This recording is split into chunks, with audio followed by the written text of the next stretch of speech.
This week's parsha, the Torah says, "Vayas betzalel es Aron." Betzalel fashioned the Aron kodesh, which was made out of 3 boxes. The larger box was out of gold, and there was a wooden box inserted within it, and then within the wooden box was inserted another box of gold. So in all of the other artifacts that are mentioned in the Parsha, Betzalel's name is not mentioned. It says Vayas, V'osu, V'osu. Doesn't give the identity of the artisans, of the people that worked on it. The Torah just tells us that the general contractor, so to speak, was Betzalel, and his assistant was Oliov.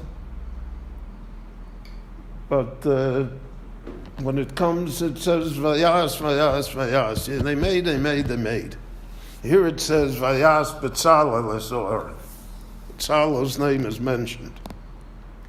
So Rashi comments that the reason that Betzalel's name is mentioned with the Aron, Lefi shemosar nafsho olav, Lochein nikreis al shmo.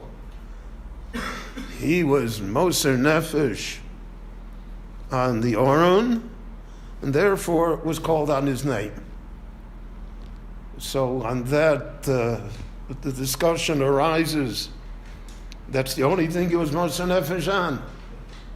And the other artifacts he didn't care about. And what does it mean he was moser nefesh? So the Meforshim say here a thought that I think has resonated with the Jewish people throughout the ages. When it comes to the Aron Kodesh, when it comes to Torah,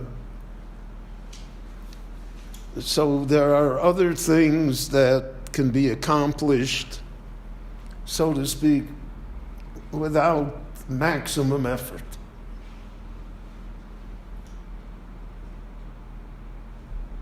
But when it comes to Torah, that can only be accomplished when there is maximum effort.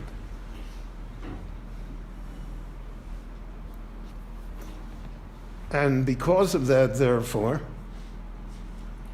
when it came to the Aron Kodesh, the Torah wanted to communicate to us that Betzalel put in the maximum effort.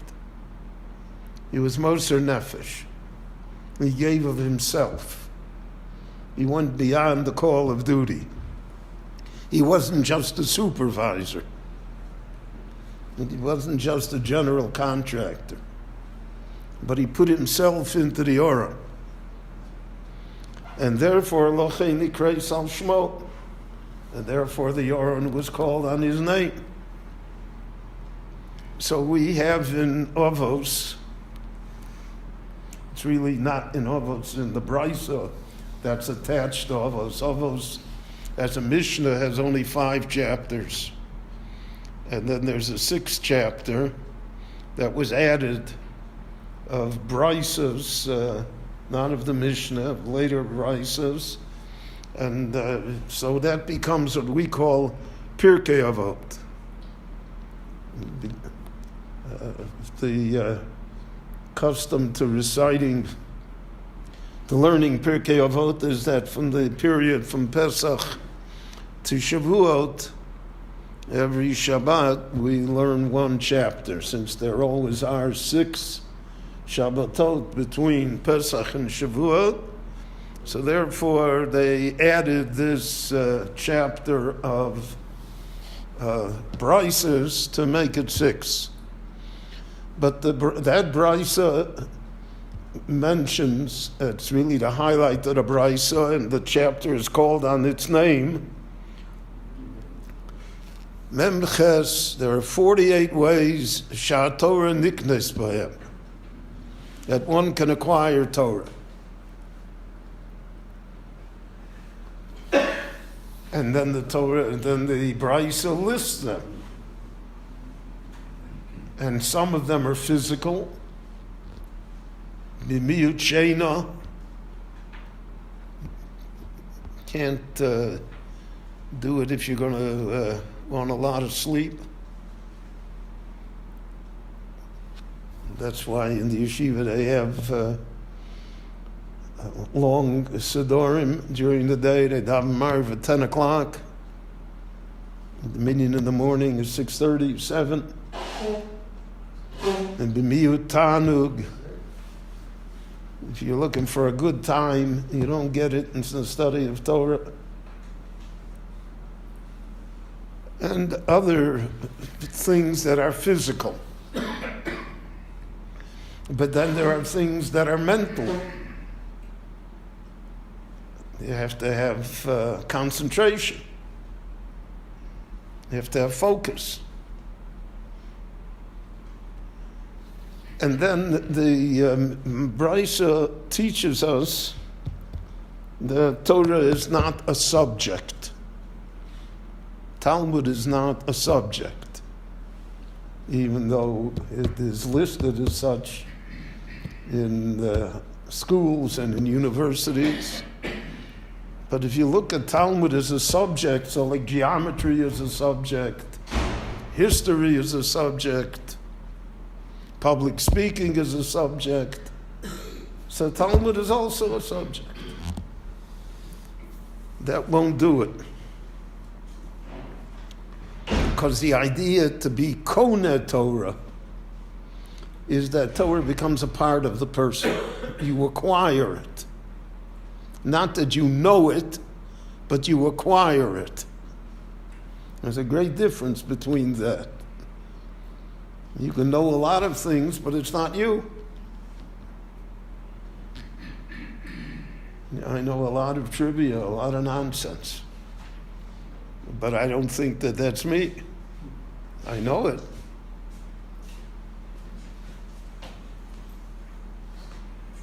I was able to explain to Kurt what Joe DiMaggio's record was.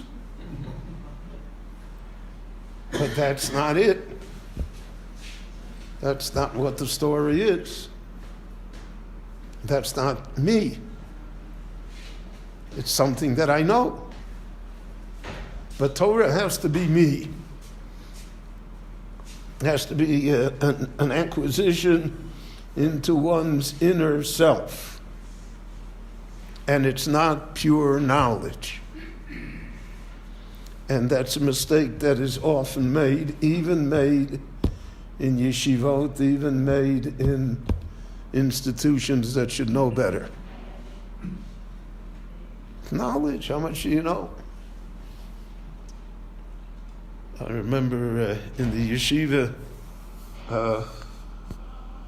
there was an entrance exam, and you had to know a lot, right? And I remember there was a young boy that he didn't do very well on the entrance exam. And the person who gave the exam, he was one of the rabbeim in my yeshiva. So he said to me, I don't think we should accept him. He's too weak. And my policy was that yeshiva was to accept people, not to reject people. And naturally, there are limits to that policy. But that's the way I saw it. And I had long experience. I had experience in Miami and then in Muncie. That, with a lot of patience, something comes of people that you didn't see before. So in any event, I said that before we reject him, I'd like to see him. And I spoke with the boy. I mean, it was going into 9th grade. And the boy struck a chord in my heart. Maybe he looked like me, He was a little overweight, and he was, No, that was And I felt a kinship to him. I felt he had an neshama, right, that he would do well. So I asked him, I said, well, what do you think, what do you want out of the Gemara Shir? What? So many of the students that I asked the question to always said to me, I want to know this. I want to finish the Masechta. I want to know Shas. So he said to me, I want to be a better person. So I accepted him. Today he's saying Shir in one of the largest yeshivas here in Israel.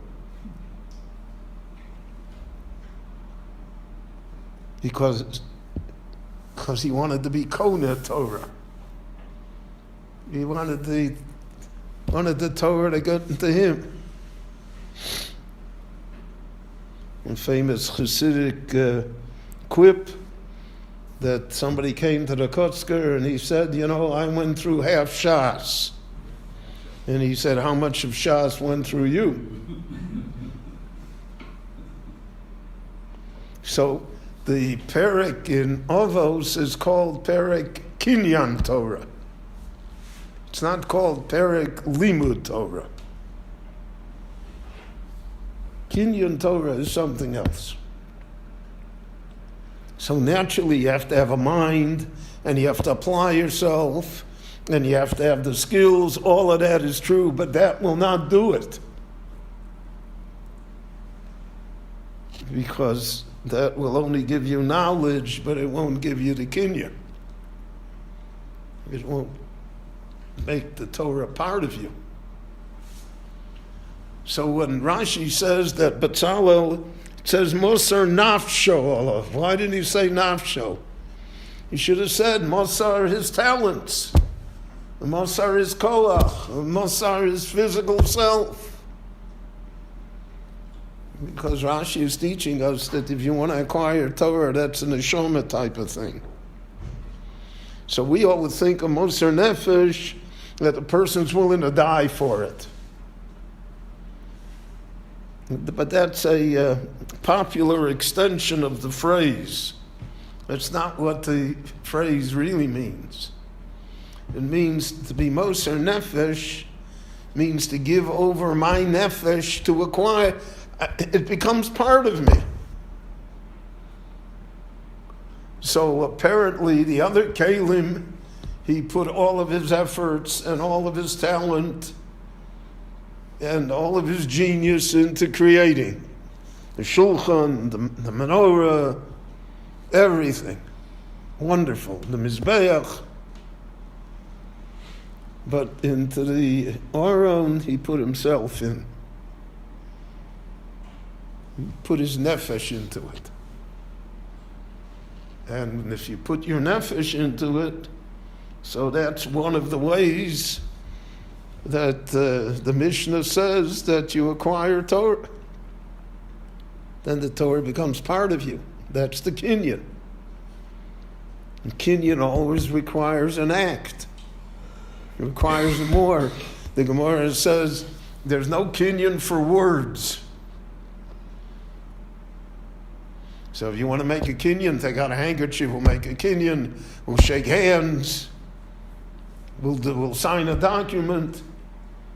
But to say, I agree, words are cheap. The Gemara calls it dibur be'alma. Just words. Never sufficient. So that is an important lesson. A very relevant lesson to us as to how we acquire Torah.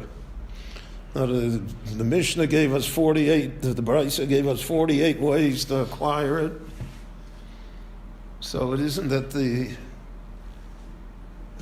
Mishnah holds that one alone of the 48 will be sufficient. On the other hand, you don't have to have all 48 either, because that would be an impossible requirement. But what you do have to have is that you are acquiring it. And in the acquisition, then it becomes yours.